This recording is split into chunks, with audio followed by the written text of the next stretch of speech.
Hello friends, ഇത് രണ്ടാം തവണയാണ് നേപ്പാളിലെങ്കിലും എൻ്റെ ഏറ്റവും വലിയൊരു ആഗ്രഹമായിരുന്നു നടന്ന് നേപ്പാൾ ഇന്ത്യ ബോർഡർ ക്രോസ് ചെയ്യണമെന്ന്. സോനോലി ബോർഡറിൽ നിന്ന് ഞങ്ങൾ നേപ്പാളിലേക്ക് ചാടിക്കയറി. അത് വളരെ വലിയൊരു എക്സ്പീരിയൻസ് ആയിരുന്നു. അതിനുശേഷം വളരെ ദൂരം സഞ്ചരിച്ച് ഫ്രണ്ടിൻ്റെ വീട്ടിലെത്തി. രാവിലെ എണീറ്റപ്പോൾ കിട്ടിയത് വളരെ പോസിറ്റീവ് ആയിട്ടുള്ളൊരു കാഴ്ചയായിരുന്നു. മൊത്തം പൂക്കൾ കൊണ്ടും എല്ലാം നിറഞ്ഞ ഒരു വീട്.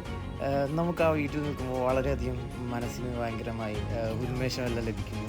അവിടെ വെച്ചിരിക്കുന്ന ചെടികൾ തന്നെയാണ് ഇതിനെല്ലാം കാരണം. അതിനുശേഷം പുറകുവശത്തേക്ക് വരുമ്പോൾ അവിടെ തന്നെ കൃഷി ചെയ്ത വെളുത്തുള്ളിയെല്ലാം കാണാനിടയായി. അത് അവർ പ്രോസസ്സ് ചെയ്ത് മാറ്റുന്നതെല്ലാം ഞങ്ങൾ കണ്ടു. അതിനുശേഷം അവർ ഫാമിലോട്ട് ഇറങ്ങിയപ്പോൾ അവിടെ ലെറ്റ്യൂസ്, ക്യാബേജ്, കോളിഫ്ലവർ, കടുക്, അങ്ങനെയുള്ള എല്ലാ കാര്യങ്ങളും അവിടെ ഉണ്ട്. അതിനപ്പുറമായിട്ട് നല്ലൊരു പാടം അവിടെ കണ്ടു.